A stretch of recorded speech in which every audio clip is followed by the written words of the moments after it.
Now that we've attached the device under test, we want to go ahead and start the quick test. To start the quick test, we go ahead and push Enter on the front panel of the RPM4. You have two selections. You have Quick and File. Quick is a selection to actually run the quick test. File is to recall the information that you actually collect in the test. In this case, we're going to select Quick. The next menu asks, do you want to run the previous test? Since I don't know what the previous quick test was that was run, I want to go ahead and create a new one.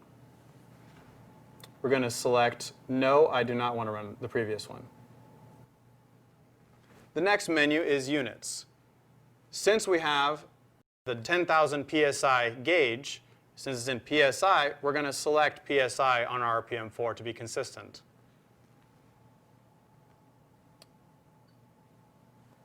Now it is requesting the DWT full-scale pressure. The DWT full-scale pressure is very important to enter in correctly. This particular gauge is 10,000 PSI, so we would enter 10,000 PSI.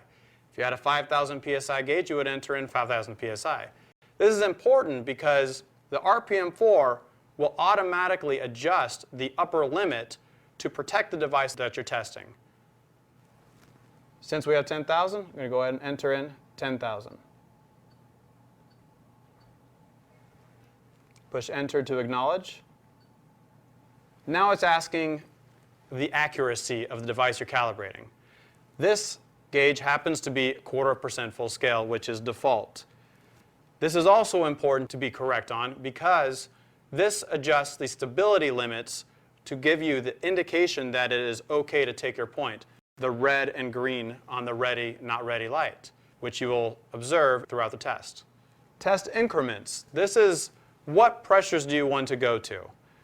In this case, we're going to go 25% increments. 25% of the full scale of your device, which is 10,000 PSI. It's already at 25, so we'll push Enter. Now we have a choice on how we want to run the 25% increments. We can go up, we can go down, which is ascending or descending, or we can go up and down or down and up. In this particular case, we're going to go ahead and go up and down, which is selection 3. This is to confirm that your ranges are correct. If this says 0 to 5,000 PSI and you have a 3,000 PSI gauge over here, escape out to the original menu and go ahead and reestablish a new quick test. In this case, it is a 10,000 PSI gauge. 0 to 10,000, I will go ahead and confirm. Auto range. I had mentioned earlier about the upper limit setting. Auto ranging will automatically set the upper limit to protect your device under test. So I'm going to push Enter to acknowledge it. And the RPM4 is internally auto ranging. Once it's auto range, it says set the valve to high. This is because it recognizes that this is a 10,000 PSI gauge. Well, this RPM4 is a 10,000/1000 PSI, two different sensors. 10,000 PSI is above 1,000, so it's not going to use the low QRPT. It's going to use the 10,000, the high, thus asking to isolate the low pressure, to protect the low pressure QRPT. Push Enter.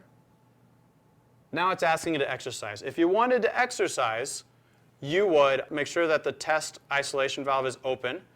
You would also make sure that the reservoir isolation valve is closed and generate whatever pressure you need to exercise the device. And this time, we are not going to exercise. Now it is asking to set 0 pressure.